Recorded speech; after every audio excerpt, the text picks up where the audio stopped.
Votre attention s'il vous plaît. Cet élément est en lingala et en swahili. Contactez-nous pour savoir s'il est aussi disponible en la langue de votre préférence. Veuillez aussi noter qu'il est en audio uniquement. Dépourvu de ce fait d'image originaire.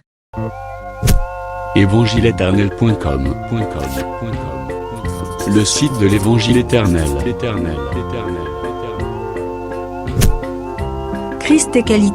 christequality.com Les cieux sont à la portée de votre main, juste par un simple clic de la souris. La rubrique Pasteur et thème vous convie de suivre en ce moment Le bien-aimé de Jésus-Christ et des saints. Le prophète Médard Kala. Ministre de l'Évangile éternel. Infatigable prédicateur. redoutable défenseur de la saine doctrine, Grand débatteur biblique. dénonciateur des faux Christ, des fausses doctrines et des fausses églises, Auteur de plusieurs enseignements. a confié l'Évangile à plusieurs. Une vraie référence généalogique pour beaucoup. Grand missionnaire de l'Évangile éternel partout dans le monde, il est nommé même là où il n'a pas mis pied. Plus de 20 longues années dans le ministère. Suivez-le tous les jours sur évangileéternel.com, le site de l'Évangile éternel. Là, vous y trouverez tous ces enseignements disponibles en texte, en audio et en vidéo, classés et ordonnés. Pour donc retrouver l'ordre de ces enseignements, nous vous conseillons de suivre ces vidéos depuis sa page sur notre site plutôt que sur YouTube. Bonne édification au nom de notre commun Seigneur et Dieu Jésus-Christ. Kolo Yesu Kristo pambola moko na moko. Amen. Tokozwa texte na biso na Psaume 89. Tutabeba usomi wetu Muzaburi 79.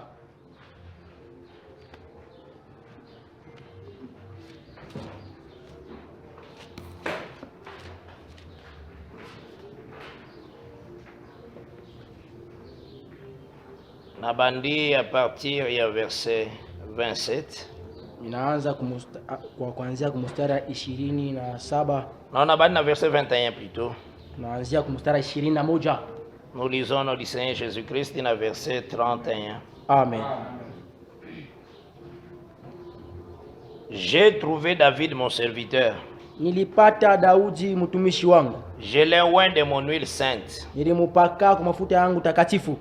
Ma main sera constamment avec lui Mkono wangu itamushika et mon bras le fortifiera. na mkono wangu itamutilia nguvu. L'ennemi ne pourra le surprendre. Adui astaweza kumushutusha, Et l'homme inique ne l'opprimera point. na muntu mubaya ashtamuzuru. Je briserai devant lui ses adversaires Nitavunja mbele yake baadui yake, et je frapperai ceux qui le haïssent. na tapiga wale wanamchukia. Ma fidélité, ma faveur seront avec lui. Na uaminifu wangu na wema wangu itakuwa naye, Et sa force s'élèvera par mon nom. na nguvu yake itainuka kupitia jina langu. Je mettrai sa main sur la mer Mimi nitaweka mkono yake juu ya bahari et sa droite sur le fleuve. na mkono yake ya kume juu ya Il mito. m'invoquera, Ataniita disant, kwa kusema, tu es mon Père, unakuya baba mon yangu, Dieu et le rocher de mon salut. Mungu wangu na mwamba ya wokovu wangu. Aussi j'en ferai les premiers-nés, Na mie nitafanya ile mzaliwa wa kwanza. les souverains des rois de la terre. Unakuwa mwenye kunyanyuliwa kuwafalme pa bulongo. Je lui conserverai ma faveur à toujours. Tamukazisha ile ya kuya wema wangu kwa milele, Et mon alliance lui est assurée.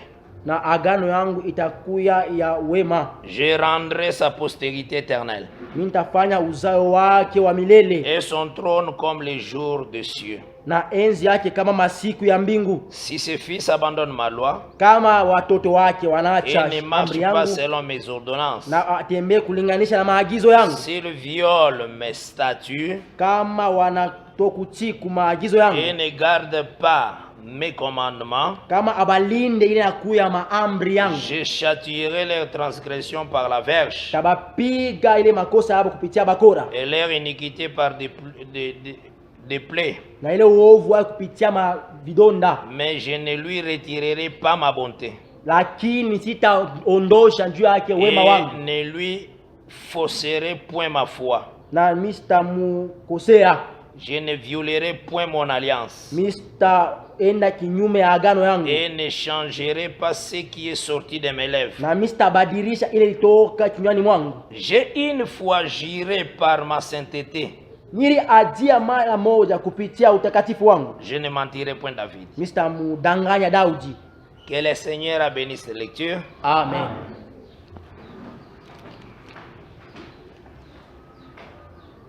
Que vraiment le Dieu de paix et de grâce a assisté Bisso.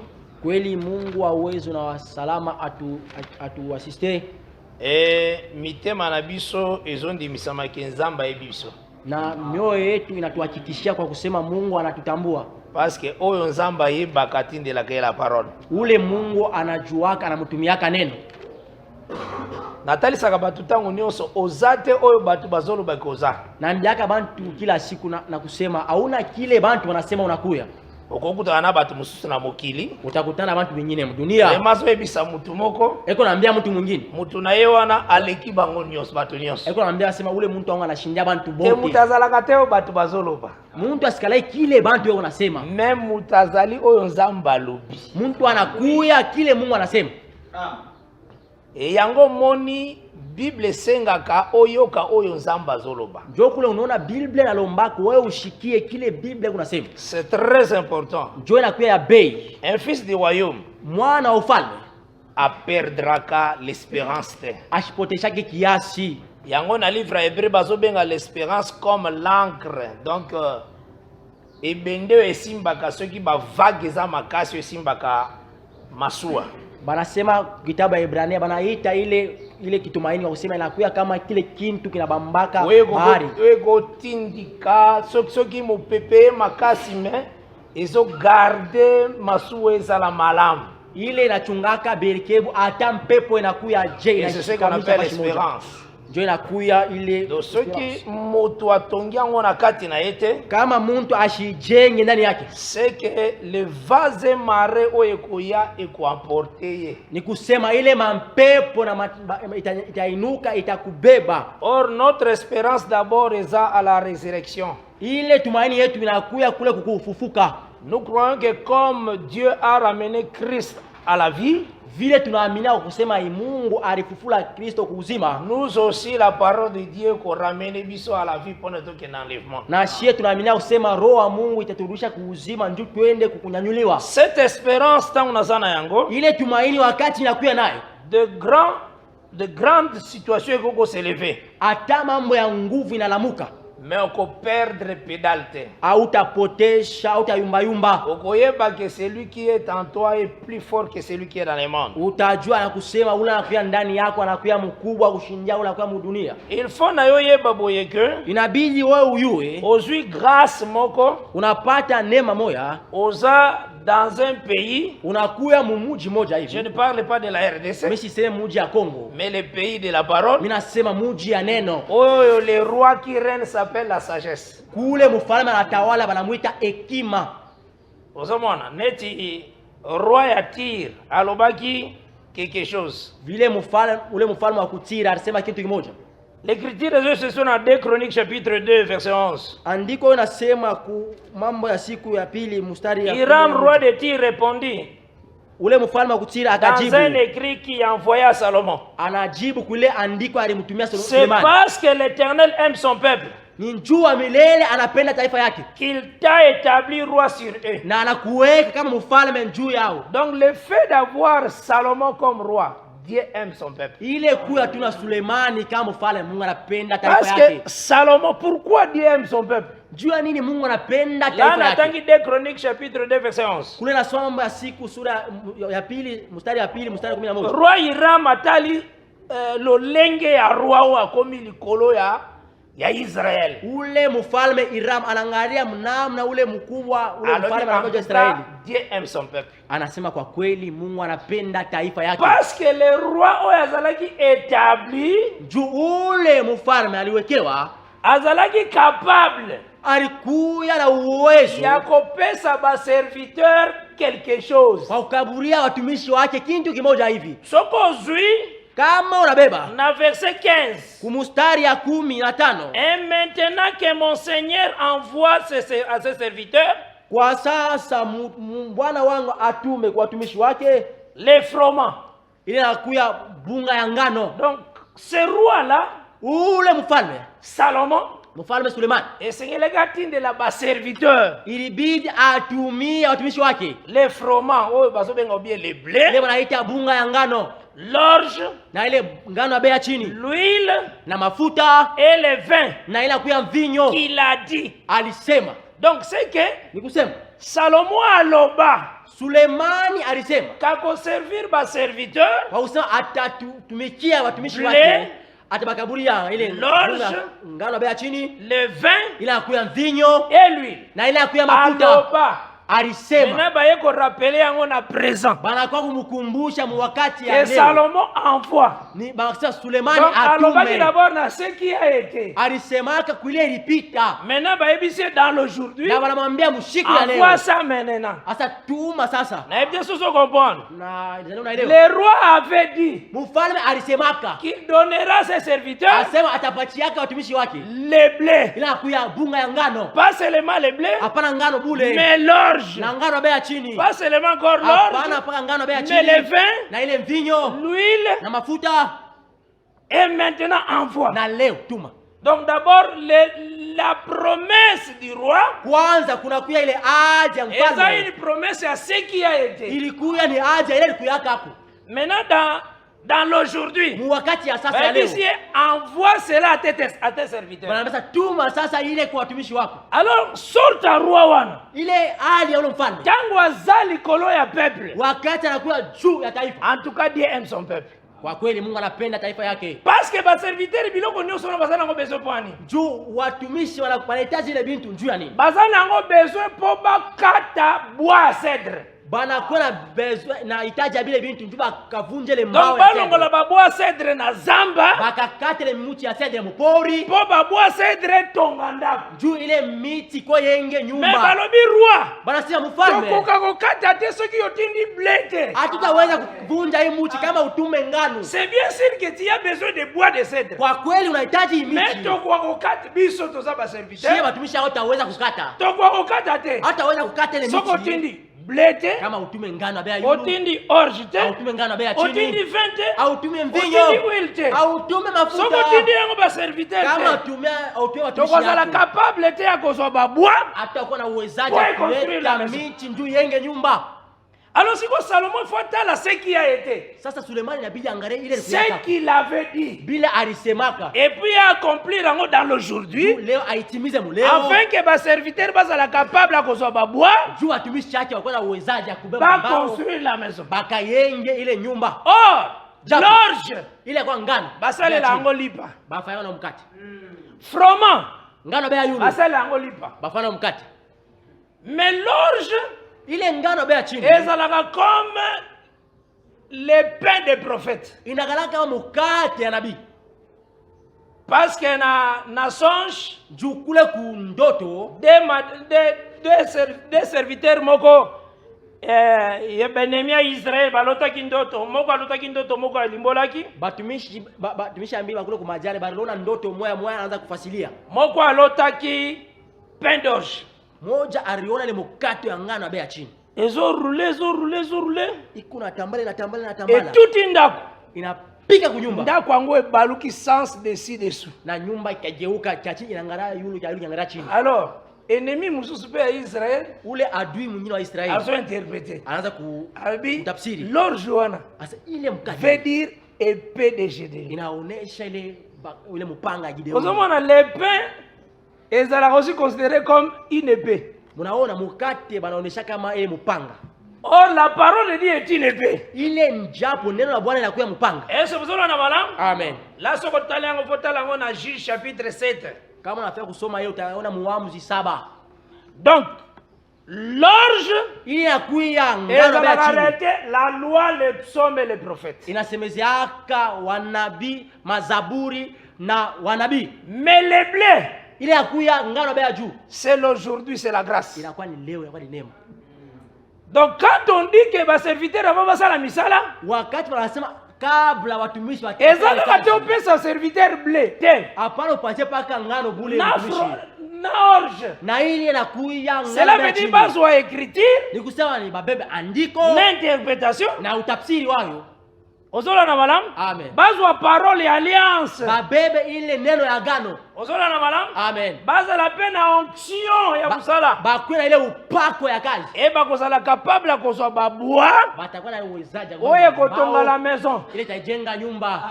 Moi j'ai prie le Seigneur, Mimi naomba Bwana, que le Seigneur asala biso grâce. Bwana tujalie neema. Tokende kokata te banzeta manga po toluka totongela ngo ndako. Tusikate micha Ayokela biso mawa. atusikireko bulo tusikate micha mayembe tunayenga nayo nyumba. Mais soki ole nourriture okobosa na ndeta cedre te. Kama unakula chakula utasaba ile mti ya cedre. Donc bakenda kozwa banzete na zamba me ezala na race royale.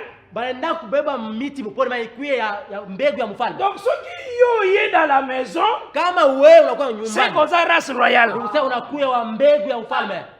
Le Seigneur t'a donné la domination Bwana anakukaburia ile utawala sur tout péché et sur le monde. kwa dhambi yote na juu ya ulimwengu. Ozola na malamu, hein? Amen. Donc c'est ce que d'abord il faut comprendre. Ndio na ile unabidi uelewe. Yango moni Ndio kule tangu utaona ba Pierre bazakoteya. wakati ba Petro Basalaki bango anakuhubiri, grâce. Mungu anabajalia neema. Que Dieu ajoutait à l'église Mungu anaanza kuongeza kwa kanisa les gens qui étaient sauvés. ile manafsi iliokolewa. Donc cela veut dire que ça société c'est qui va cèdre mingi. Ni kusema ile Babwa de cèdre. banaanza kuongezea wena mambao ya cedre. Wana komitungisa te. Pale ya ushifadhaiki. Mutu musuku koza na église ya 8000 membres. Mtu yote mtakuwa mkanisa bantu wa Motali 100. sorti ya banzetu eza kuna na kati. Unangara hali ya miti na kwa kuna. Ata nzete moko te zo participer na construction maison de Dieu. Hakuna tangu chimoya inaingia kujenga hekalu ya Bwana. Donc otali banzete soki ya bamanga, Una micha maembe, banzete soki ya nini nde. una michi ya mafungo. Tout ça pour nini? Njoo nini? Celui qui règne sur leur pays n'est pas Salomon. Ule unatawala juu yao ana Sulemani. Ozola na malam? Amen. Et toi tu es heureux. Na wewe unakuya waheri. Parce qu'il faut yeba que Inabidi uyue. l'ennemi son rôle, Kazi ya adui c'est chercher à séparer les planches. ni kutafuta kuachanisha ile mambao. Donc détruire la maison afin que ba planche ezalaki ensemble panzana. Kuharibu nyumba njoo ile miti ilikuwa pamoja ya chane. L'objectif ennemi ezaki apanza yo na frère na yo. Shaba ya adui ni shetani akukabule wewe na ndugu yako. C'est ça le grand rôle. Njoo inakuwa kazi yake kubwa. Azana besoin à ça qui ose la contradiction avec ton frère, avec ta sœur. Anapendaka wewe ukweno kinyume na ndugu yako wana na dada yako ndani. Parce que soko zana unité te moyen pe le Seigneur a ça la ezate. Kama kuna ile umoja na ile mfano Bwana atenda itakuwa yako. Il faut yeba que Inabidi wewe uyue. les vrais serviteurs de Dieu, Mtumishi wa leur kweli wa Mungu. souci, Ile shaka yao. soki bazui ba planche wana, Wakati banababa ile mambao. bakolinga kotinda ngo en radeau. Donc ezala ensemble. Bata wanaipeleka yenye kubambana. En tout cas, le ministère de la parole soko taina Colossiens chapitre 2. Kwa kweli kaona angalia huduma ya neno wakati unasoma kwa Kolosai sura ya pili. Na Colossiens chapitre 2, Kwa Kolosai sura ya pili. prêcher la parole c'est tout un grand combat. Kuhubiri neno inakuwa ni ugomvi kubwa. Et beaucoup ont perdu ce combat. Na ba mingi baripotesha ile ukomvi. Mais bazaka batei bateli mika liboso. Banakuwa paka bahubiri banashapa Bazape na batitre minene comme ba révérend. banakuwa na ile macheo ba beheshimiwa. Wana motel linga te ba benge frère lubi nga frère. Mhubiri mwite ndugu kwa sababu ndugu. Iyo sala somo. Kinaleta boka na haya. Nga frère. Mie ndugu. Habite que être appelé frère est une grâce. Ashia sema kubitiwa ndugu inakuwa ni neema kubwa. C'est écrit hein. Imeandikiwa. Le Seigneur Bwana alobi il n'a point honte de les appeler frères. Asema, Donc hein, il faut y baboyer. inabidi uyo hivi. Hein? Donc Jésus-Christ tanga talingai. Yesu Kristo wakati ananiangalia Abengi nga frère. anaita ndugu. Satan zo seka. Shetani unacheka. Mais il y a une diminution wana mabenga nga frère. Gane chika yote. C'est que les gens ne comprennent pas. Bantu ila baelewe. Ozola na malamu hein? Amen. C'est comme dans Zacharie chapitre 3. Inakuwa mkitabu ya Zakaria 3. Va présenter Josué le souverain sacrificateur avec un abyssal. Banaonesha ule mkuani Yoshua na nguo ya uchafu. Mais l'acte que le Seigneur a fait, il a appelé Josué le souverain sacrificateur son frère. Ile tendo Bwana alitenda, anaita ule mkubwa mkoani Yoshua kama Il a refusé toute accusation. alikatala hivi yote wanamchongea. Mais je vous dis, ces accusations étaient vraies. Na kwa mbasa ile makuchongea Et ça qui montait, mais c'était vrai. haikuye mintu wanapandisha ya bongo. Que Josué avait l'habit sale. C'est vrai. Kweli Zakaria Yoshua alikuwa na nguo ya uchafu. Mais l'Éternel ne veut pas recevoir quelque chose qui vient du diable. Bwana asipende kuichika kile kitu kutoka kwa shetani. Amen. Il ne veut pas ça. Asipende hilo. Apamelie. Anamkemea. Alongolisi elamba ya salite na Josué souverain sacrificateur. Anatosha ile vazi ya uchafu kwa ule mkuani Yoshua. Et puis le but là c'est habit propre. Anasema umuvike. Dans cet acte là, ile tendo, il n'a point honte de l'appeler frère. C'est ile ça. tendo asina aya kumuita ndugu. Amen. L'Éternel ne veut pas se séparer de Josué. Bwana asipende kujigawanya na Yoshua. Alinga atikala comme membre na ye. Anapenda bake kama memba wake. Ata bazalaki kuakizi. Ataka banaanza kumchongea. Amen. Et c'est ce que le Seigneur nous a appris. Njoo kile Bwana anatufundisha. Perdre ton frère, kupotesha ndugu yako, ou bien perdre ta sœur, wala kupotesha et ça qu'on devenir de plus en plus faible et non fort. Inakuya kuya muregevu, hapana kuya wa nguvu.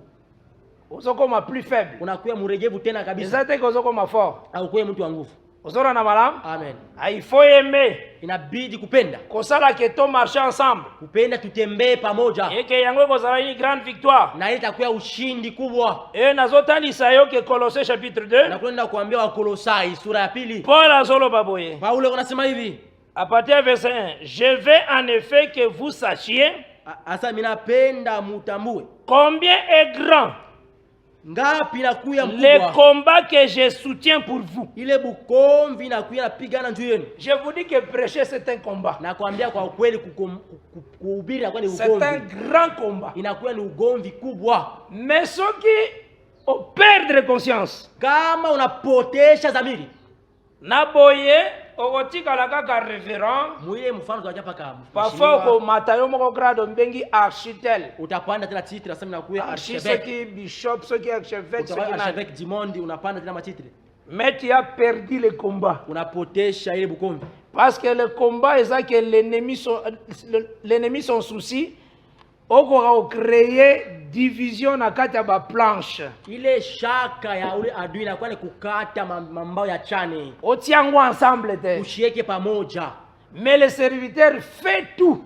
Ule mtumishi anafanya yote. Que d'envoyer banzete en radeau. Kutuma ile mambao yenye kubambana ensemble. Iko pamoja. Donc cela veut dire le Seigneur a kozwa banzete oye kozala en amour. Pone ke na enlèvement. Nikusema Bwana atawewe ile miti na kuya kati ya mapendo yende kunyanyuliwa. Wana simba kango. Ile bamba mzuri. Role ba serviteur eza basala effort. Kazi ya banzete bazokata ile miti bona kata. Batinde yango epa Salomon. Baitume kule wa Suleimani. Non à ordre dispersé. Hapana mkuzambalala. Mais à l'ensemble. Ikwenye kubambana. Nde Salomon goyambango. Njoye Suleimani atapokelea. Aujourd'hui nous avons le véritable Salomon. Leo tunakuya na Suleimani mkubwa. Aliyemoka lobaki il y a ici plus que Salomon. Yeye mwenyewe alisa papa nakuya ula na shindia Suleimani. Et Dieu aime son peuple. Na Mungu anapenda. Parce qu'il a établi un roi sur l'église. Njoo anaweka mfalme juu ya kanisa. Qui est le véritable Salomon. Unakuya Suleimani wa bya kweli. Ozola na malam. Amen.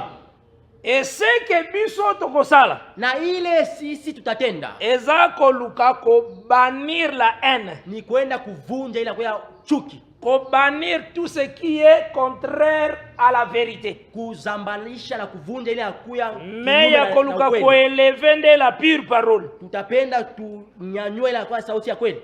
Alobi il soutient le combat, anasema mina shika et pour ceux de la Odyssée. Na kwa wale wanakopa et pour tous ceux qui ne m'ont jamais vu en personne. Na kwa wale wote abaonaka sura yangu yoka rola combat ya ministre. Shikia fazi ya bukombi ya mwazini. Afin que leur cœur soit consolé.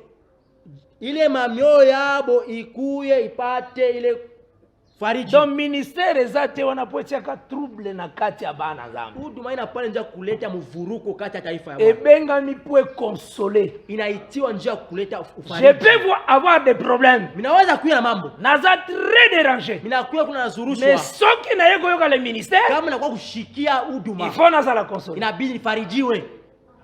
nazwa espérance encore, Nipate ile ya kwa tumaini. na sentir y a encore à espérer, Nishikia sasa kuna kuya kintu ya kutumainia.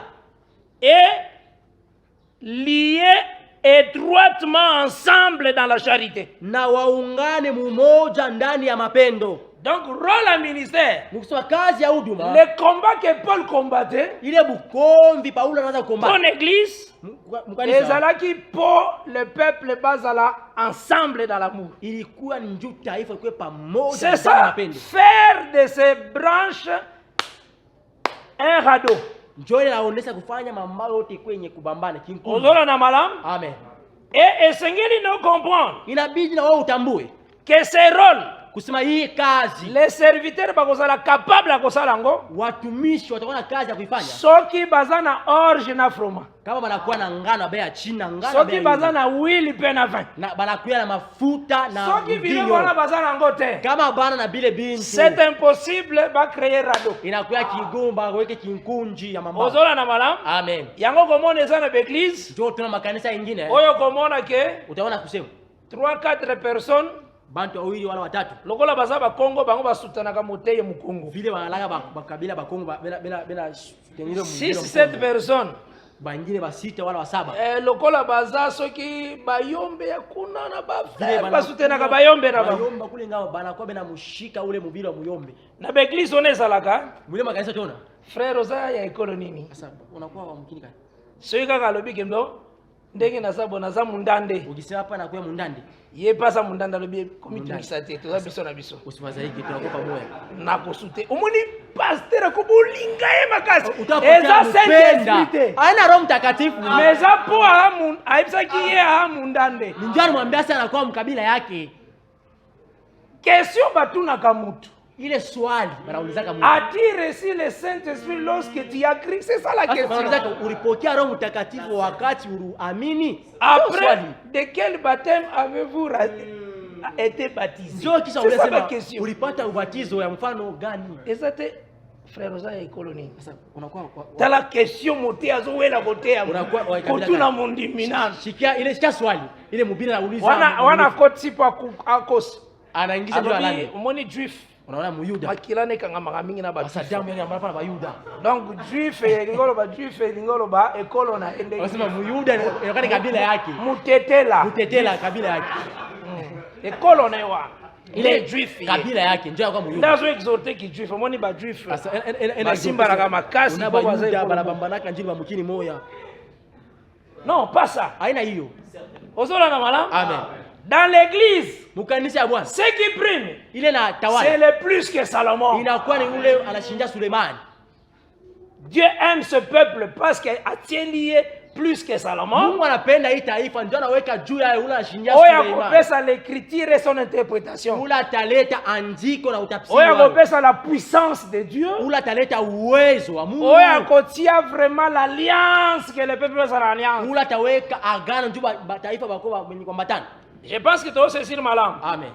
Et tozayi kotambola déjà na lité na biso par la grâce de Dieu Njoko tunaenda kutembea na mahubiri yetu kupitia neema ya Bwana. sur les deux rédemptions. Kupitia ile ukombozi mbili. Totalisaki na ngolu ya Nzambe Tulionyesha kupitia neema ya Bwana. que depuis que le peuple bazalaki à l'Égypte, Ni kusema tangu taifa ilikuwa kule Misri, le Seigneur Bwana kuna alongolaki sapato ya Moïse po atinda Moïse kula alitosha kilato ya Musa njoo mtume Musa. wana ezalaki elembo mpo na kotalisa que c'est Dieu qui a la rédemption, Ile ilikuwa ni mfano wala picha inaweza kuonesha ni Mungu anakuwa na ukombozi. pas un homme. Hapana mtu. Et puis tozwaki aussi Josué chapitre 5 Tulibeba kisha Yoshua sura 5. wana tomoni aussi le Seigneur alongoli Josué sapato Kule tunaenda kuona Bwana anamtosha tena kilato ule pona Yoshua. kotalisa toujours que c'est Dieu qui a la rédemption, Inaonyesha paka sasa Mungu ndio anakuwa na ukombozi. pas un homme. Hapana mtu. C'est que tomoni depuis que le peuple balingi babima Égypte,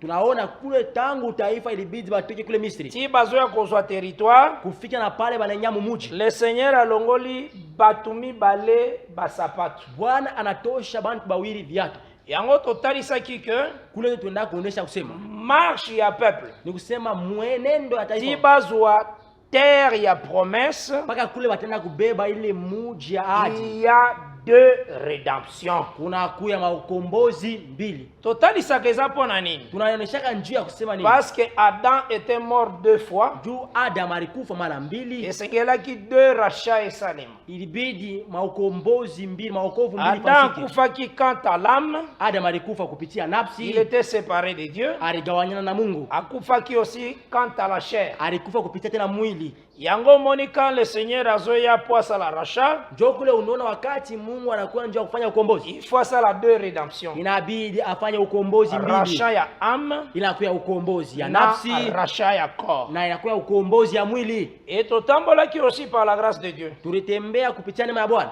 Pona kozwa quand même des écritures et koko faciliter compréhension. Njoo tukabema andiko ile itapeleka wepesi usikilivu. Tolobaki boye que Tulisema hivi na Genèse 15 tant tozwaki yango, Mwanzo 5 wakati 15 wakati tulibeba, le Seigneur azoyebisa Abraham Bwana anamwambia Ibrahimu que ta postérité va séjourner dans une terre étrangère. asema uzao yako itaenda kukala mumuji ya kigeni. Wana nazwaki yango pona nini? Ile nilibeba njoo ya nini? Nazwaki yango pona talisa que Nilibeba njoo ya kuonesha Israël a abandonné sa terre propre. ni kusema Israeli aracha udongo wake. Nde tindaki ngana kene na Levitique 25. Ile njoo nituma twende muwalawi Dans 25. Levitique 25 balobi que ceux qui ton frère a commis pauvre Mule muwalawi 25 wanasema kama ndugu yako anakuwa maskini et que ateki sa terre, na anauzisa udongo wake, c'est que sa terre recueillie atiki yango. ni kusema bulongo yake unaenda yana anaacha. Oyoyo azali proche parent. Ule anakuya nduku wa karibu. Yende akoki kosala rédemption po azongise na terre wana. Yeye ndio atafanya ile ukombozi njoo nduku yake arudie mbulongo. Donc l'élément nazoki na Genèse Ni 15 kusema ile kitu ilibaa Mwanzo 15 ezalaki po confirmer biso ni njoo ituhakikishie que Israël na Égypte azalaki na une terre étrangère, c'est katika ki sa terre. ni kusema Israeli kule Misri alikuwa mgeni njoo araacha udongo wake. Cela veut dire kozonga na mabele, Ni kusema kule kurudi il fallait le proche parent. ilibidi ule nduku wa karibu Selon Lévitique 25. kulinganisha na Walawi Nathalie 25. Sabino déjà dans Hébreux chapitre 1. Niwaonesha kule kwa Waebrania sura ya Et le kwanza, verset 1. sura ya mstari ya Que kwanza, le Seigneur alobaka de plusieurs manières et de plusieurs reprises. kule Bwana anaenda kusema mifano ya mingi na mkuanzula Donc mara le mingi. Seigneur a reprenaka mais en changeant de manière. Ni kusema Bwana ananzululaka kama inabadilisha hali. Nde natalisaka bino ke Njoo kule namwambiaka kusema kokende te ko tango zo méditer sur Adam, ushende wakati unafikiria njoo Adama, ozwi concordance, unabeba ile kipatanisho, okei na lettre A, unabeba ile nuta ya A, ozwi ba verset nyonso ya ADAM, unabeba mashairi yote ya Adama, pozo préparer liteya. Njoo unatayarisha mahubiri. Okosote Israël parce que Israël aza pe Adam. Utaluka Israeli, njoo Israeli anakuwa ni Adama. Okosote Adam bisike bele. Utamuluka Adama fazi ya mingi. Tango keka kana ADAM. Wakati unaenda na ile ADAM. Yango tozotalisa boye ke Israël azaka répétition d'Adam. Njoo tunasemaka Israeli inakuyaka ni kuanzulula kwa Adama. Omoni Adam Unaona Adama lokola Zambe abenganaki na jardin d'Eden vile Mungu alimfukuza mbustani la Edeni. pona zonga na mabele apele jardin d'Eden, Njoo arudie mbulongo na aita bustani la Edeni. ezalaki kosenga le sang écoulé. Ilibidi damu ivuye. Donc chemin ya arbre de vie ezako senga le sang écoulé. Ile barabara ya mti ya uzima inaanza kulomba damu imwanjike. Pona nini? Juu ya nini? Le Seigneur a établi la loi vie pour vie.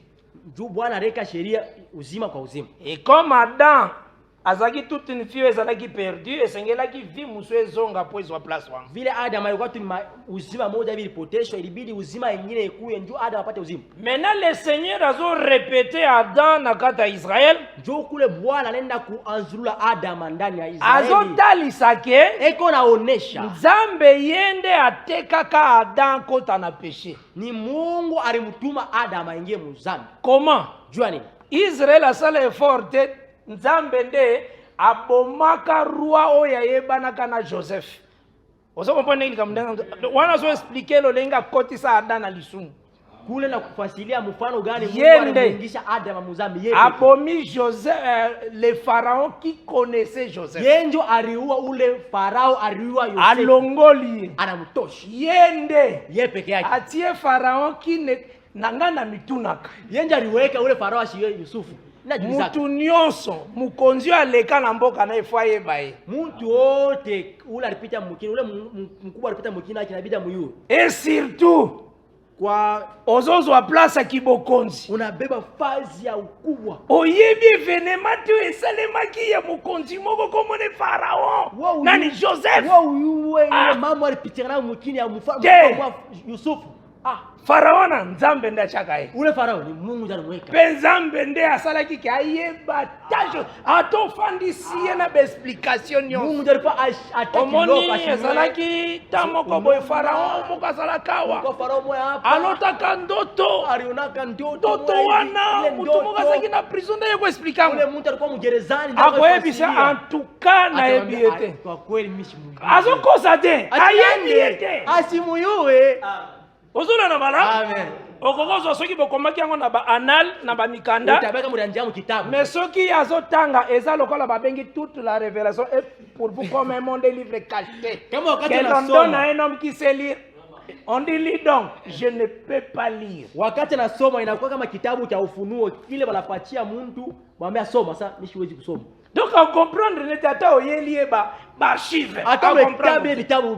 On dit que ce roi-là ne connaissait pas Joseph. Mais qui l'a établi roi? C'est Dieu. Donc Adam était entré dans le péché, Dieu connaissait. Inaonyesha kusema Adam aliingia muzambi, Mungu aliingia. Ozona na malam? Amen. Pona nini? Njoo ya nini? Parce que Adam c'est tout un grain. Njoo Adam alikuwa ni mbeko. Cultivateur nyonso soka loni mbuma na azaka na souci kufa bongo botebele. Mulimaji wote anagalaka na ile shaka. Azana nzela msute akozwa récolte munene kaka grain wane kufa. Wakati anaweka mbeko yake anapendaka ile mbeko ikufe ndio. Donc souci Nzambe zaki apprendre que Adam vraiment akufi. Mungu shaka yake grain kuchunga ashikia sababu Adam anakufa. Ozola na malam? Amen. Yoselema ke Israel abandi esclavagisme. Na inaonekanisha kusema Israeli anaanza. Et cet esclavagisme c'est kaka signe ya lolenge Adam était vendu au péché.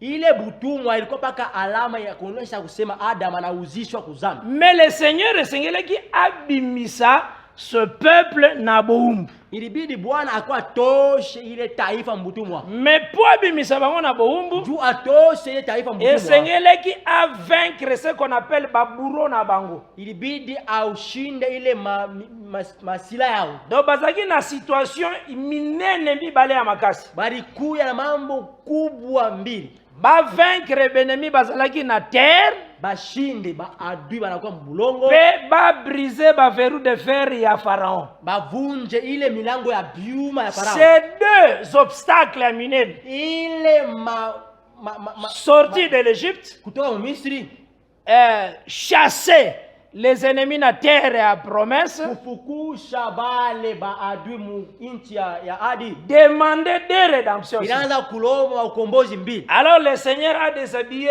deux hommes. Jokule Bwana anaenda kuvula bila bantu bawili. Kuna donc a déchaussé Moïse, anatosha kiato cha Musa. Awa a déchaussé Josué. Huko anatosha kiato ya Yoshua. Donc totalise qui aussi. Na tulionesha ingine. Comme c'était l'entrée à héritage. Vile ilikuwa ile kuingia muriti. Na Josué 5, mu Yoshua 5. Le Seigneur ne pouvait pas rester esprit. Bwana ilibidi ashibake paka roho. Il fallait apparaître comme un homme, Ilipendeza aonekane kama comme mtu, proche parent. ule nduku wa karibu. Yango ce jour-là dans Josué 5, Jo ile siku mu Yoshua 5. Josué a vu un homme. Yoshua akaona mtu. Homme wana eza américain te. Ule mtu ashina kwa Eza Amerika. congolais te. Aina ku Kongo. Eza soki mutu te oyo mama na papa baboti. Non. Ashina ule nduku baba na mama alizala. C'était un homme comme Melchisedec qui n'a ni père ni mère. Alikuwa kama Ni généalogie. Alikuwa kama ashina baba wala Mais mama. apparaissait ce wala jour-là mzazi. dans Josué 5. Aronekanaka ile siku mkitabu wa Yoshua homme. 5. Mtu Mazalaki simple te, azalaki un guerrier. ashikuwa mtu wa wepesi, alikuwa mpika vita. Prêt à combattre. Anakuwa tajari ya Ozola kumbana. na malam. Amen. Nde Josué tanga talie. Njoo kule Yoshua wakati Alobi anaona. étude note. Anamasa unakuwa kungambo Ou yetu. bien oser ya ngambo ennemi. Asa unakuwa kwa kungambo ya Yoka adui. réponse ensemble. Shikia jibu ya Mungu. Je suis le chef de l'armée de l'éternel. Asa nakuya mkubwa wa jeshi ya Oui wamilele. bien, biso toyebolo bate. Asa tuelewe Utayebolo beza nzambe. Mungu anaweza ni Mungu yeye mwenyewe. Toyebi pe kokoma te. Hatuweza kuandika. Nzambe nde ayebi kokoma. Mungu ndiye kuandika. Nzambe nde ayebi kokoma. Mungu ndiye kuandika.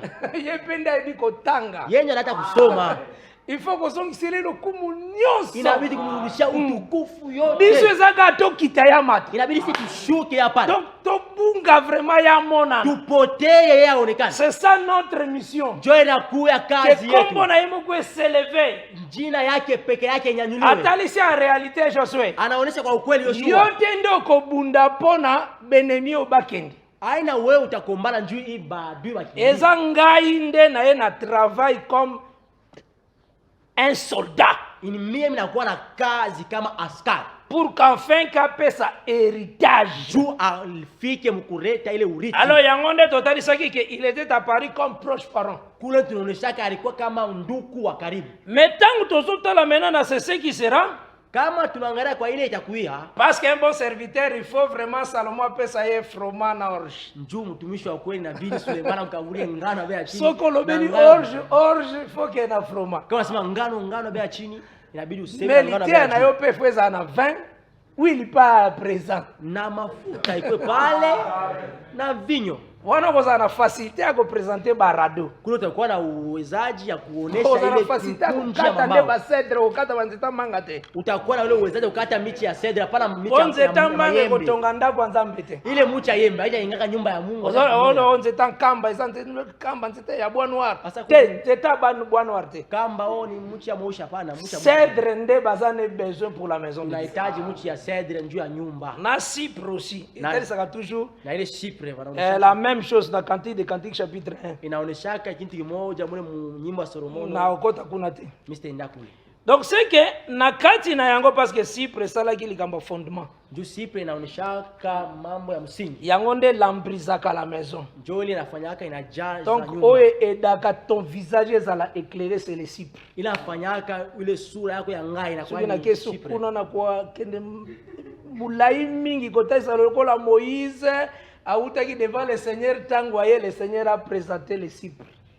Taonesha kama nenda kwenda taonesha vile Musa wakati anatoka kwa Bwana vile kana rudia Mungu anaonesha. Une maison lambrisée. Mungu anaonesha Donc azo ko éclairer azo aziper yango par voile. nyumba inangaza anafinika pazia. Mais Cypre jouaka rôle fondement. Ile Cypre inabeba kazi ya msingi. Là na construction 1 roi chapitre 6 ya Salomon. Wafalme wa kwanza kujenga. Parce que soko zana yango te moyen pe donc nyonso wana c'est la foi. Yote yako pa imani. Parce que le fondement c'est la foi. Ile yako msingi ni imani. Osola na malamu hein. Amen. Si la foi n'est pas, tu ne peux pas être éclairé. Kama kuna imani angaziwa. Osola na malamu. Amen. La foi ezobomba setio na kati nango. Ile imani inashika ndani yake mancho saba. Yango moko ezape hey. Yo yako ni licho. Parce que il y a l'œil de la foi. Kuna kwa licho ya imani. Mais obomba setio. Inafinika ndani yake mancho Kokene saba. kote ete lokola frère Branham atalisaki ignorance Alobike kama ndugu Branham anaosha kuchinga. Eza 8 éléments na 2 Pierre chapitre 1. Asena kuya ni manuta 9 na 2 Pierre 1. Petro wa pili 2 Pierre 1 à partir ya verset 3. Petro wa pili mstari wa Tina verset kwanza 9. kwanza mstari ya 3 Et mpaka le mstari ya comme la 9. divine puissance nous a donné tout ce qui contribue à la vie et à la piété Asa vile uwezo wake wa Mungu itupatia yote au moyen de sa inahitaji connaissance. utawa wetu kupitia ufahamu wake. Ozora na malam. Amen. Et pour cela, faites tous vos efforts pour joindre à la foi. Anasa kuyote ile mfanye nguvu Wana yote directement muongeze kuimani. ovoni mutatangi la foi. Asali mwa Anasoma pyramide moko boye imani ya kwanza anafanya ile ya Egyptien, ile piramidi ya Misri kule une pyramide asali. anafanya kile La foi 1, imani ya kwanza vertu 2. Waneza kote buzoba. ile ni kubibu pumbavu. Mais il faut yebake Inabidi wewe uyue la foi que nous recevons est la foi parfaite. ile imani tunapokea inakuwa ni imani yenye kukamilika. Cela veut dire potanga bien. Juu wewe usome vizuri. Babanda kotanga 7. Banaanza kusoma Chiffre kotanga ya 7. soma Na ile 2 Pierre 1. soma 7 njoo Totanga vraiment avec l'esprit de Dieu. kule tunasoma na roho ya Obandi Bwana. place à foi. Obandi 7. Pa fasha imani unaanza 7. Tango ye verti otangi 1. Kwa unafika kule ubora unasoma ya kwanza. Oye landi otangi 2. Ile tafuata soma ya pili. Oye landi otangi 3. Ile tafuata fanya ya tatu. Oye landi otangi 4. Ile tafuata ya Oye nne. landi otangi 5. Ile tafuata ya tano. Oye landi otangi 6. Ile tafuata ya sita. Ya suke kozala 7. Ile tafuata ya Elingo lo mwisho ya bani. 7 inaonyesha. Oyo loni yango ndo kupuka. Asa ile unaotesha ndio En utavuna. réalité olongaki nde 7. Utesha 7. Na suka fobuka 7. Mwisho inabidi C'est ça lecture de l'esprit. uvune 7. Njoo na kwa Okende kotanga telo kwa ba brochure batanga avec des erreurs. ushende kusoma ule vitabu ya bongo ya makosa ya mingi. Parce que le fondement est dans 7 yeux. Mtu ile msingi inakuwa na mancho 7. Donc ils ont détenir le chiffre parfait. Inashika ndani yao ile Parce que la foi est parfaite. Njoo imani yako yenye kukamilika. Nous avons vu la foi Ndio tunaona imani. parce que le monde a été créé par la foi. C'est ce que Hébreux chapitre 11 verset 3 na 4 zoroba. Banasema ulimwengu iliumbwa kupitia imani. Njoo wa C'est Ibrania par la 11 foi inaonyesha. que le monde a été créé. C'est comme ça l'écriture déclare. Biblia inasema ni kupitia imani njoo ulimwengu Or, ilikuwa. ce qu'on peut connaître de Dieu Ile japo itabidi tuwe kwa est Mungu. manifesté Inaonekanisha quand on le considère kama tunayao. depuis la création. tangu Quoi? umbaji nini? Les perfections visibles de Dieu. Ile ya kuya maukamilifu C'est ya que la foi kuonekana qui ya a Mungu. prononcé Ni kusema ile a ile imani présenté ilisema les ilionyesha. perfections invisibles. Ile imani ilionyesha Et c'est pourquoi nous disons cette fois-là, c'est la foi parfaite. Inakuwa ni imani ya kukamilika. Ça présentait la puissance éternelle de Dieu. Inaonyesha uwezo ya milele ya Mungu. Ça présentait la divinité de Dieu. Inaonyesha ule umungu. Et c'est ce que Romains chapitre 1 Zoloba, Jo ile Warumi sura ya kwanza na verset inasema 19 na 20. mstari ya 19 na 20. Donc la foi est la foi parfaite. Ni kusema imani inakuwa ni imani yenye kukamilika. La foi ndenge eza wana eza na chiffre à totalité. Ni kusema imani vile inakuwa hapa inakuwa na ile Eza na shifre ya kukamilika 7. Parce que le troisième jour, Juu siku ya tatu le Seigneur alobaki que chaque semence Mungu alisema kila mbegu oyo lonami ekoproduire fruit arbre kolandisama fruit oyo ekozala selon son espèce aussi. asema ile mbegu yote iliyoteshewa itazaa kulinganisha na mbegu inakuya. Donc soko oloni manga il faut zwa manga. Kama unaotesha yembe inabidi utoshe. Eza somo kosalaki champ na yo inakuwa ya boka kama ufaa shamba yako. olonaki haricot Unotesha maragi. jour okei kobuka Siku unaenda kuvuna. omoni mbala moko ezobima bamanga Unatosha mayembe. okokima Utakimbia. sans que mutu ayebi okima. Hakuna mtu atakayekimbia. Nini ekimisi yo? Nina ukimbisha. Eza po oyo elonamaki eza nde haricot. Ile urupande ilikuwa ni maragi. Mais oyo ebimi eza eloko mosusu. Ile atoka ni vitu vingine. Yango nde troublé. Ile nja kuvurusha. Ozoka na malamu ha? Amen. Il faut eloko na loni. Inabidi kile uliotesha. Yango nde na buka. Njoo kile uvune. Yango na dutaka. Njoo kule mendaka ku. Parce que ezaka na libanda Bible. Inakuwa paka inja Biblia. Nde mutaka obana na foi asukili païen. Na libanda ka Bible. Ni paka inja Biblia mtu anaanza na imani ndesha bila imani. Parce que soki otiki baka Nzambe, cela veut dire ozoki na nufuate. Kama unaacha mambo ya Mungu ni kusema apataka imani. Parce que c'est lui qui a commencé cette œuvre en vous. ule alianza hii kazi ndani yetu la rendra parfaite. ataikamilisha. Waneza par rapport ya yo l'homme. Inakuya kulinganisha wewe mtu. Akokende na yo même imperfection sana vina yo. Atenda hata mnakuwa mais ako parfaire yo toujours. Atakufikisha pa kukamilifu. Parce que yenda za architecte ya vina yo. Yeye ndio anakuwa mjengaji wa maisha yako. La semence ekoti wana. Ile mbegu ni nyapali. Mutu moko te akoki ko effacer yango. Hakuna mtu anaweza kuizima. Donc soko ozui la parole. Kama unapokea neno. La parole ezalaka jamais ekotaka jamais na ba hybridation basangisa yango na makambo mususu. Neno ingaki mmakuchanga bachanga vitu vingine. C'est selon Galates chapitre 1. Ile ngala wa Galatia sura ya Paul kwanza. alobaki Paulo alisema hivi. Non qu'il y a plusieurs évangiles. Hapana kuna kwa injili ya mingi. Il y a qu'un seul. Kupaka injili moja. Mais il y a des gens qui vous troublent. Kunakuwa bantu anifurusha. Faites attention, ne troublez pas l'évangile mais vous troublez. Bantu wafurusha injili, bananifurusha. L'évangile reste l'évangile. Mais par exemple troubler des bino. Ni bela mifurusha ni mweye. Donc azui parole. Anabeba neno. Abakisi makambo na ye. Anaongeza mambo yake. Oya présenter wana. Ile anaonyesha. Parole aza absent.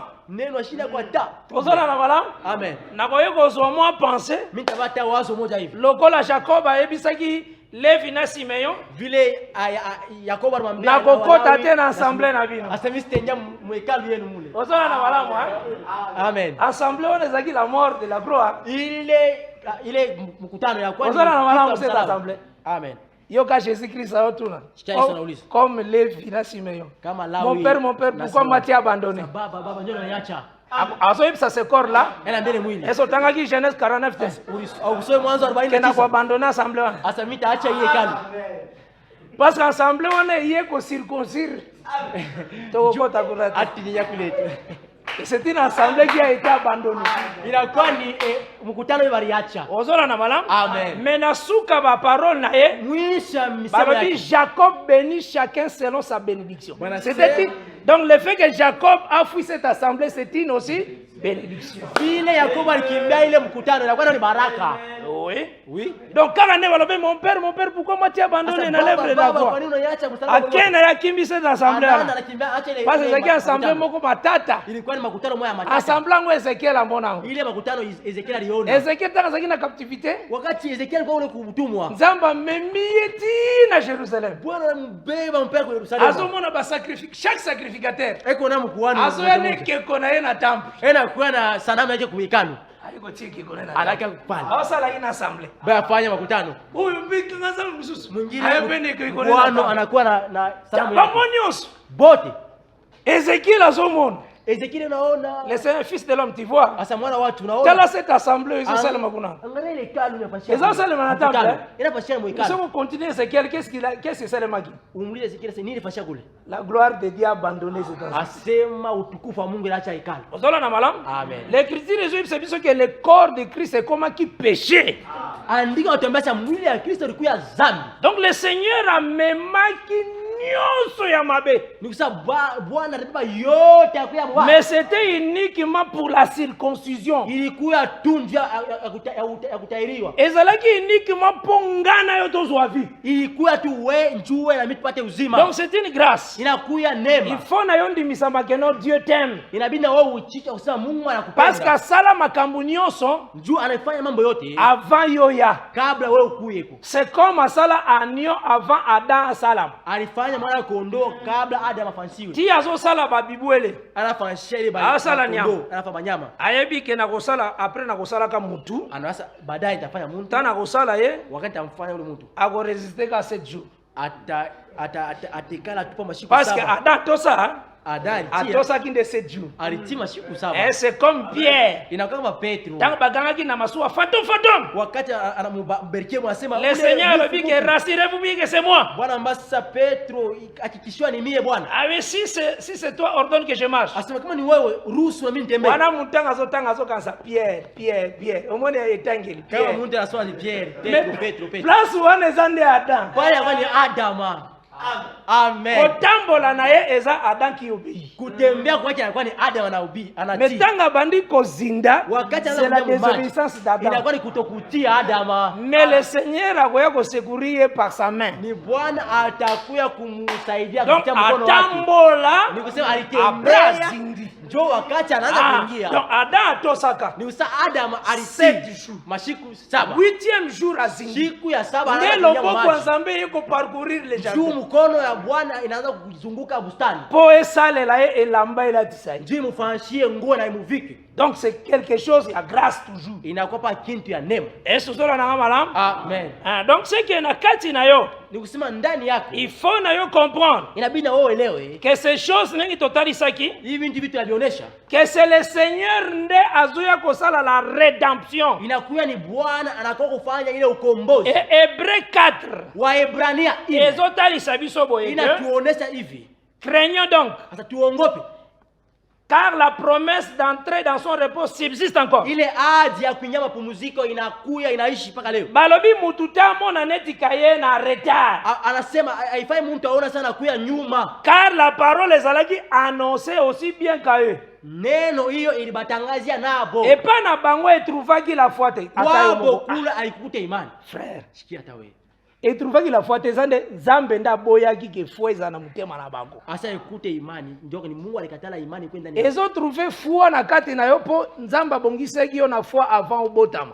Inakuta imani ndani yako, njoo Mungu alikutayarisha na imani kabla wewe uzaliwe. Parce que la foi Nzambe plantaka ngo avant. Njoo imani Mungu anaikaka kabla wewe uzaliwe. Et donc tangu déjà oza na maboko na ye. Wakati mikono yake Tango ye na mabele, kama unakuwa pa dunia pa oza déjà na foi. unakuwa na imani moja Faut faire hivi, très attention la foi na zoloba. inabidi kukia La prédisposition ya koyamba la parole koyaka. inakuya ile kutangulishiwa zamani ya kupokea neno. Donc être la race royale oza la cèdre. Kuya mbego ya ufalme, ukuye muti ya Yango cedre. Jacques azoloba recevez la parole qui a été plantée en vous. Asema mupokee Donc- neno ile Donc ezalaki planté déjà mais vous allez recevoir. Asa ibaliotesa tangu zamani mtaipokea, lakini mtaipokea. Yango na Jean 10 bazoloba ke ndio kule kwa Yohane 10 wewe Jean nasema. encore de brebis o bazali banda berger. Asa mina kuya na bankondo wanakuwa inda. Ba brebis wana eza biso tozaki na biso libanda berger. Bale bankondo ni kwa ni shie tulikuwa inja mpango. Bango bakolanda jamais voix ya mutu mususu. Bale watafuata sauti ya mtu mwingine. Tangu bakoyoka voix nanga bakolanda po bayebi déjà voix nanga. Wakati wanashikia sauti yangu Bakoyoka voix bayebi déjà ngo. wataishikia bashe yuwa. Ah c'est la vérité tozalaki né ensemble na création. Sasa tulikuwa pamoja kule kuumbile. Donc tile kasakolo ba que la lumière soit yo zalaki wa. Paka pala unasema nuru iwe ulikuwa pale. Oui c'est clair. Ni ya wazi. Soki papa zawana Kama baba anakuwa pale. c'est que biso nyonso bana na ye tozalaki na kati na ye. Juu sia batoto bote tulikuwa ndani yake. Même l'air baboti ye toza wana. Hata wakati anamzala papa tu naye pale. Azokola wana mwana mukia azobeta bile. Kama mtoto hata majema Biso toza na kati na ye. ndani yake. Ozola na malamu. Amen. Ti akoti premier primaire. Anenyewa Toza na kwanza. kati ya papa Yuko wana. ndani ya papa. Wana zana nu mwana comme ne Joseph. Pale anakuwa mtoto anakuwa ni Bengi ye pasali de a déranger pe papa gogoli. Bamushika- Azo pe bamushika- chikote. bamupiga Biso toza na tu. kati na ye. Tu pale ndani yake Mungu. Meti akokola. Bebe anakomea. Abali. Anaoa. Abandi kobota biso. Anaanza kutuzala. Kasi teke to biminde Rwanda tozalaki na kati na ye. Wote sasa tutatoka ndio pale tulikuwa tangu zamani naye. Tozoka na malamu hein? Amen. Dieu a fait ainsi Mungu alifanya hivyo. on a to comprendre lolenga bomba biso utakala. Juu tuelewe vile alitufichika tangu zamani. Mais tokoyeba na ndenge nini? Tutajulikana na Soki magani. tozotosa papa yango. Wakati tunatii baba. Tango azoloba Wakati anasema tozotosa. tunatii. Parce qu'alobi ke akoyoka voix nanga pa kolanda. Anasema atasikia sauti yangu ataifuata. Nakoloba teke nazalaki kuna tango nazo désobéir te. Tangu nazotosa nde.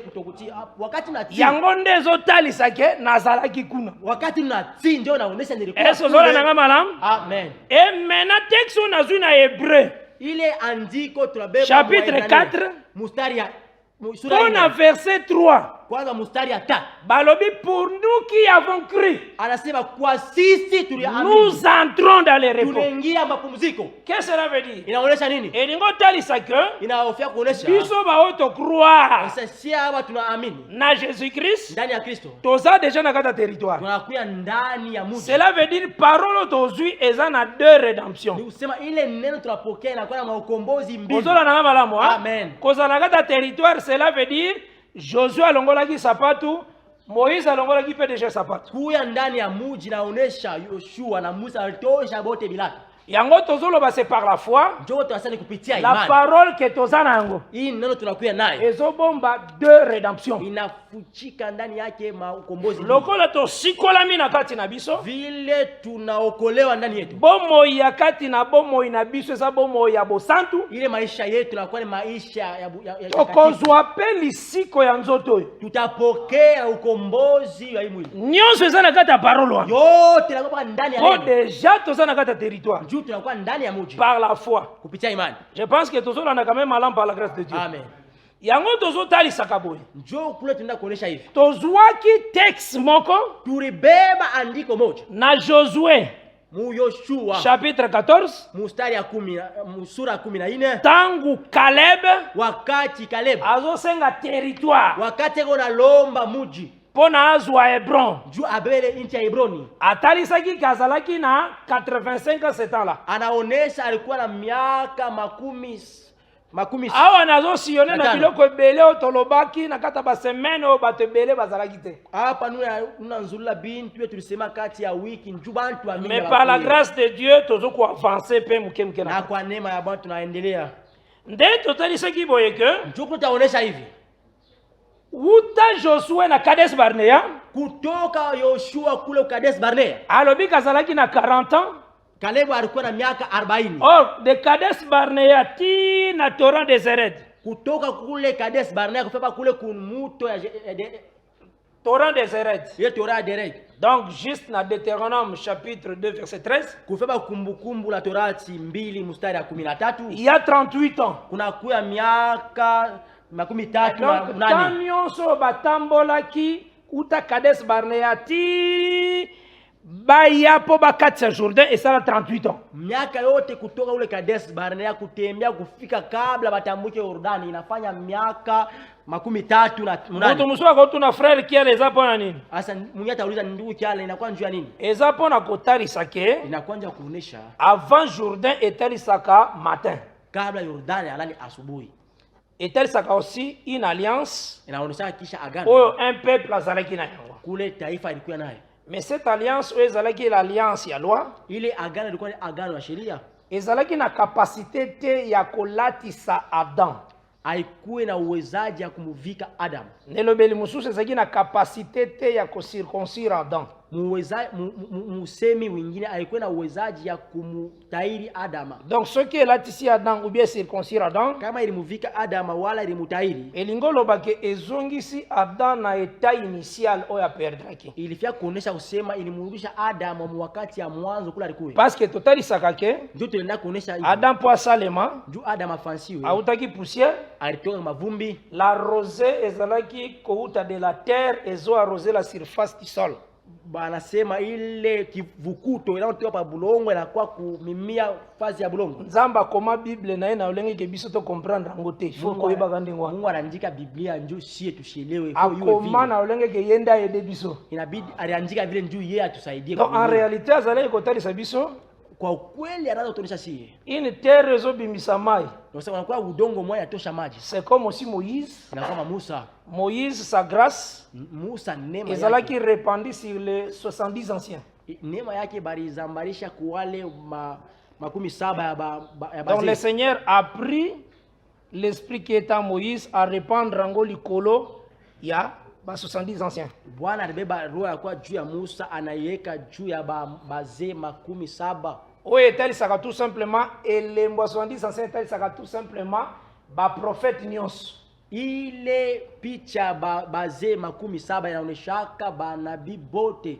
moto mosusu akotuna nga écriture ya baprophète nyonso bancien ozozwa yango wapi Asa mtu mwingine atasema hii andiko nitosha wapi? eza na Hébreu chapitre 11 Inakuwa mwa Ibrania ntango 11. balobi or la foi Banasema japo imani eza une espérance inakuwa tumaini. des choses qu'on espère Ya une dini démonstration de tu- celles qu'on ne voit pas Hivi tunahitaji kuona na balobi kionyesho pour ya l'avoir vitu possédé juu ya kuishika. les anciens ont obtenu wana omoni bancien wana Basema bazee maintenant babanda ocité bango c'est par la foi qu'Abel c'est un ancien Abraham ancien Ibrahim Gédéon ancien on comprend là Ibrahim kwa mzee bango nyonso wana nde ce sont des anciens bale bote kwa ni bazee. ozolanda malamu hein? Amen. Ah, ils étaient des anciens ba Jérémie kotala te que Jérémie azalaki moke c'est un ancien Hapana unasema Yeremia alikuwa mtoto alikuwa ni mzee.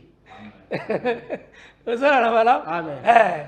na lobi teke anciena oyo 1 Timothée 3 ezoloba mishiseme ile shemashi ya wa Timotheo. Anciena ya 1 Timothée 3, il faut avoir la facilité d'exposer proprement l'évangile. Les a jetés. Kuya shemashi kule kwa Timotheo inakuwa ni ukuwe tajari ya kupeleka injili.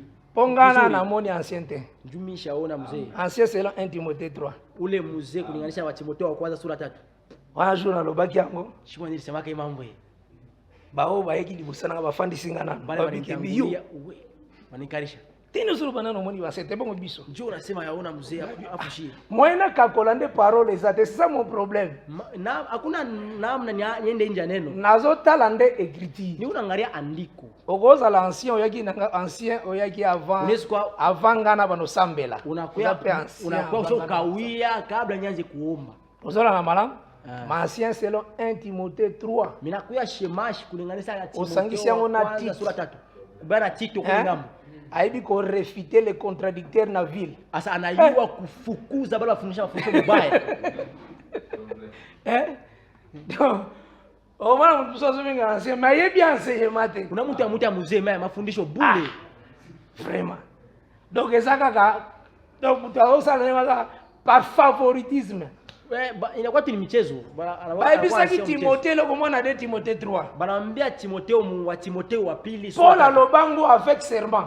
Paulo alisema na kiapo. Asa mimi nakula pia. Devant Dieu et devant les anges. Na mbele ya malaika. Kosala jamais makambo par favoritisme. Asa pana kufanya mambo. Paul alobango akati serment. Ezaka jeté. Sio kusema alifanya kiapo. Albi devant Dieu et devant les anges. Asa mbele ya Mungu na mbele ya malaika. Ozola na malamu ha? Amen. Maintenant yo fandi koma nakako komona ngo a légèreté. Unaanza miza. Obimba na salaika pona se personne blessé. Asa ile fanye nifurahisha, haifanye mvunje moyo. Huyo Paul agira devant Dieu devant les anges. Ile Paulo alipeki hapo mbele ya Mungu na mbele ya malaika. Albi kosala makambo par favoritisme. Asa usifanye bintu ndio kufurahisha. Donc ne lobele msu par partialité. Asa njuu ya bunduku ya burafiki. Donc mwandambo memususu ezate mo considérer nde koka. Asa kukipande ma injila ina hapo mbaya unafanya tu sababu inaenea paka hivi. Ozola na malamu ha? Amen. Ça c'est les écritures saintes. Ila kwa maandiko takatifu. Et c'est ce que biso photo fait na ngoma kasi. Ila kwa njoo ile shie tukeshe pale. Donc c'est que Adama nakati na ye ndani yake mai nde eyaki likolo ya poussière. Ni maji ilikuwa juu ya mavumbi. Et puis poussière ekomi argile. Na ile mavumbi inakuwa potopoto. Et le Seigneur a soufflé na kati. Na Mungu anapuliza ndani yayo.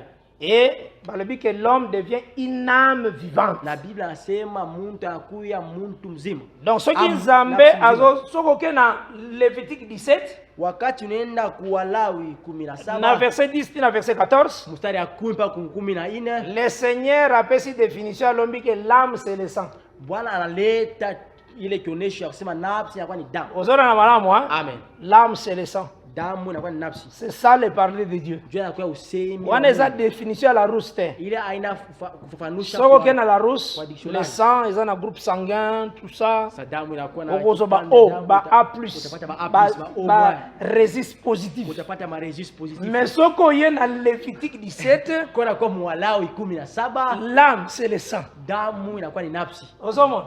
Yango moni batu basufraka na 5e saut. Njoo bantu wanakuwa na mvurusho kumuri. Tangu balobi les âmes sous l'autel. Wakati simaka manafsi. Mutazo kanisa ezaka kawana. Mungu anaipa ipaka hivi. Or soka tena na akena Lévitique 4. Kama unaenda Mwalawi 4. À partir de verset 7. Kwanza mstari ya 7. Akomona ke Moïse azui le sang ya taureau nyonso. Utaona Musa anabeba damu ya ng'ombe kubwa. Atie na se ya hotel. Anaweka chini ya madhabahu. Tanga atie makila na se ya hotel. Wakati anaweka chini ya madhabahu. Aya pesi bino définition na Lévitique 17. Anawapatia ile l'âme c'est le sang. Ile kionyesha kusema damu inakuwa ni nafsi. Ozomona kuna ekomi les âmes sur l'autel. Inakuwa manafsi chini ya madhabahu. Mais mutaka kompona komo raisonner âme. Maintenant sali étude ya âme na concordance. Kunda nafsi mupatanisha kule kwake. Omona batu muso saka tala ba version bele. Akasi ba version ndako te. Utaona muntu na ma version ya mingi anasa kwa. Mais ça peut mabete ya kozana ba version mingi. Eza ozo s'exercer. Les investigations des recherches. Ezaka bien. Unajifunza kutafuta. Mais la révélation c'est Dieu qui donne. Ile ufunuo ni Mungu. Il faut zala na un roi o ye na ye moko. azaki déjà na promesse depuis longtemps Inabidi ya ukuwe na- kopesa yo fromant na orge ye moko inabidi ukuwe na ule Ye mfalme moko alikuwa na motema na ye tangu moko. zamani akupatia ngano bei ya China ngano. azaki na besoin ya kopesa yo vin na wili ye Roho yake, moko alipenda nde kuambia orapele ngano ke bei- tu avais dit Roho ndio Ah, mkumbushe ulisemaka. akwana nda kopesa Kwenda atakaburia. mais soki kaka boyi te promesse eza te Kama mpaka hivi tu hakuna haja. oyo bana koraisonne Utaanza kufikiria pa maandiko. oyebi ke Dieu jugera sévèrement les prédicateurs Unaanza Mungu atahukumu nguvu kabisa wahubiri. jour moko naoteya na bakwandumu Sio na ubiri wewe kwa ndugu. asisi koteya Mimi nasha kuhubiri. paster moko azalaki wana groupe de prière Pastor mwa alikuwa mwili. ayebisinga otenga somo na kwasu kokende koteya te Asa nimpatia boka kabisa ubiraka tena. nga alobi oza humble nzambe akoyede yo Na sasa unakuwa ukinyenyekeza ya kaka koapprendre kuya funda mpo nzambe asunga yo davantage Mungu akushindia tena nguvu sana. ozolanda malamu Amen.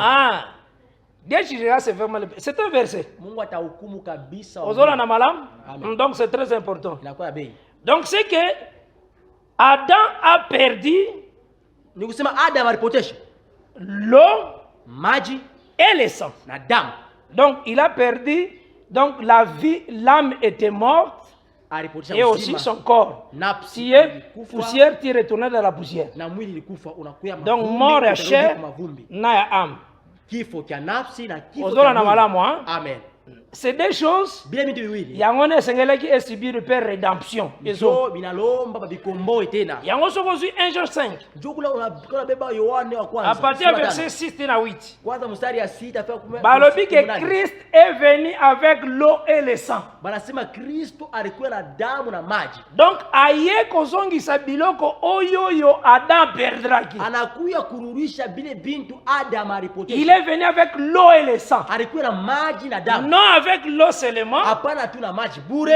mais avec aussi l'esprit qui rend témoignage. Na ile roho inaleta ushuhuda. Parce que c'est l'esprit qui a produit le sang dans le corps. Njoo ni roho ileta damu na Les mwili. choses que Christ a yaki na yango, Bile bintu Kristo alikuwa navyo. c'est ce qu'Adam avait perdu. Njoo bile Adam alipotesha. Donc en Christ Jésus, Ni kusema ndani ya Kristo il y a Yesu ces deux rédemptions. mnakuya ukombozi hiyo mbili. Ozola na malam. Amen. Mais maintenant la loi, Na sheria oyo ezalaki neti étape ya 38 ans. ilikuwa kama kipande cha miaka Avant mitatu kokoma na Jourdain. nane. Kabla ya kufika kule Yordani. En réalité, personne n'était circoncis.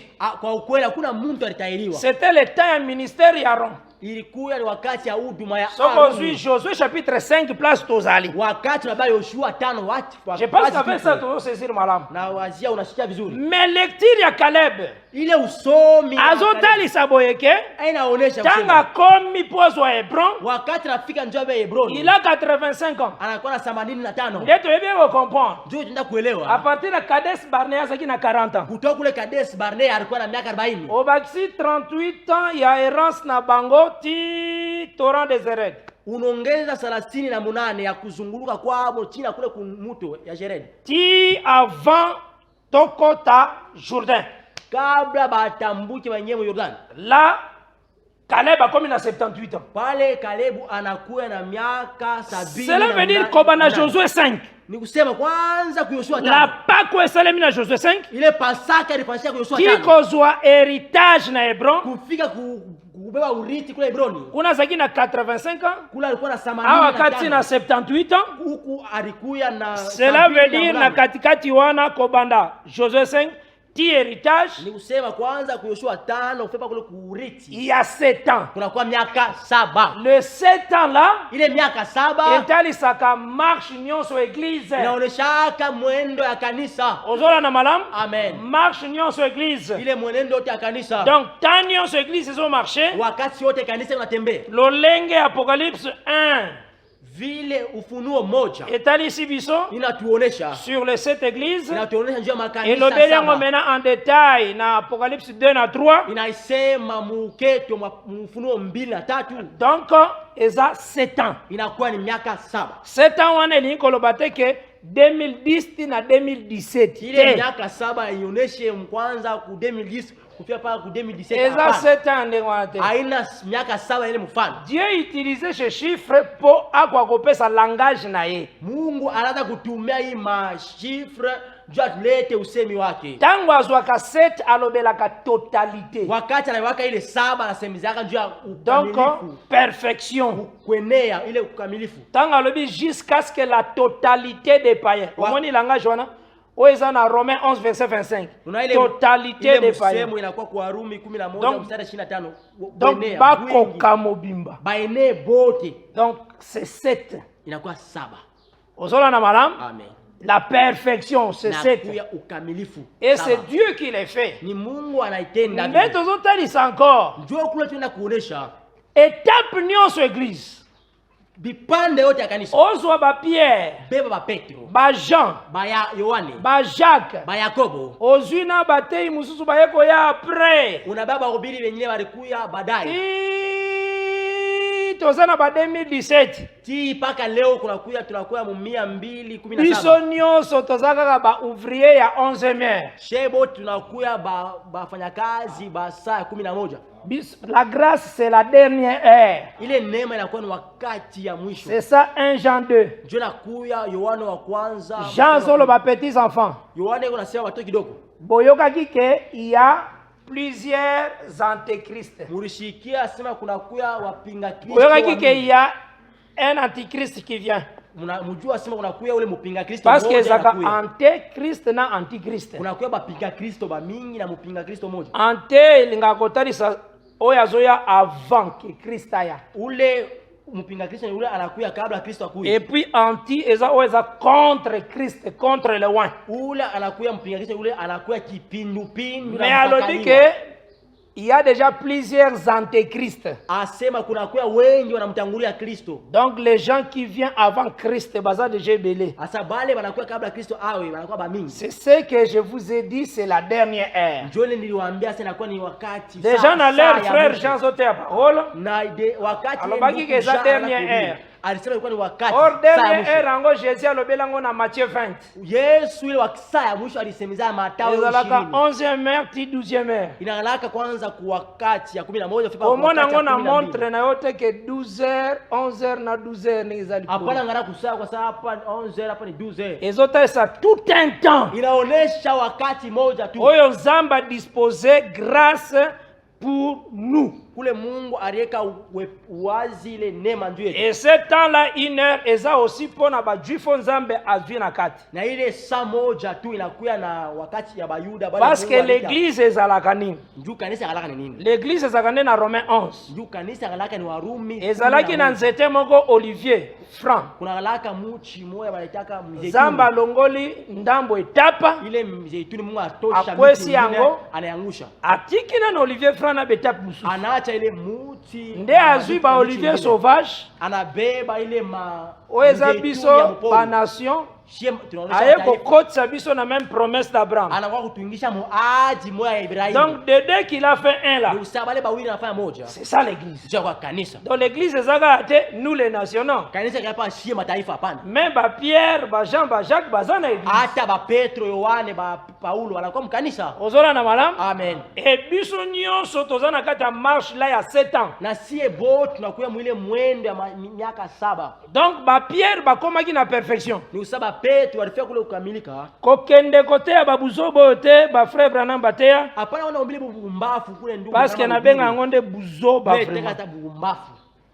Azolo ba ke ba Pierre. Anasaba Petro. Babika kata abakuokolewe. Basako zelande le 28 février pour babika 1963. Banaza kuchunga le 28 février 1963. Alors jouana le 28 février 1963 tango ya zoteya ile siku wakati yego na ubiri. Ba Pierre bazalaki na bazoyoka ba Pierre azoyoka ma komone babengi Pierre animi présent a sauvé. Wakati na ubiri Petro anasema Petro. Paul ayoki pe komone babengi bukolo wana na 1963. Paul présent a sauvé. 1963 wana babetela ngali solote ngamoko na yoka. Ile bakunyambia ni mimi nilifikia. Ozotala vraiment ça sacrilège. Unayakuya ni machukizo. Na Adam na 1963 ndi Adam a sauvé. Ayoki babengi présent na ni 1963 na Adam na aliokolewa. Paul Branham ateyaki juu Branham inahubiri. C'est la sottise. Inakuwa ni buchafu. Zola na malamu. Amen. Mutazo nga kozwa place en Nzambe. Muntu anapenda ba fazi. Mutazo koma tina niveau à côté ya kombo na il faut que tu un antichrist. Muntu afia muni. Ote ya kombo na l'église. Tu es qui? Mukipimo ya kuhubiri njia lake. Anakuya ni mpinga Kristo. L'Écriture dit qu'il y a un seul nom qui nous a été donné. Biblia inasema anakuya. C'est Acte 4 verset 12. C'est comme ça les apôtres ont prêché. Un seul nom. Oye pesa mela biso. Et par lequel nous devons être sauvés. Un seul. Le nom du Seigneur Jésus-Christ. Doté à ton nom. À l'église. Ndena loba kosa na souci au comme Nzambe. Osali malamu na niveau na yo. Mais ça l'effort sala mabele na yo. Sala pe batu na yo. Comment nous sommes là, c'est ça. Tika mabele ya Nzambe mususu. Acha bulongo wa Mungu mwingine. Comment ozoko Nzambe na mabele Nzambe mususu ko za Nzambe moko locataire. Unakuwa Mungu enalipa bulongo. Ozoko ta sonité. Au chetare. Na mabele ya Nzambe mususu ozoko bulongo ya Mungu mwingine unakuwa Mungu. Ça n'a pas de sens. Abina na ça l'effort osali mabele ya yo. Fanya nguvu, fanya bulongo. Osali pe batu ya yo. Umba bantu yako. Alors, baba nokumisa yo. Bana kuabudu. Pendant que ce sont des insensés. Et nous savons qu'il y a un seul Dieu.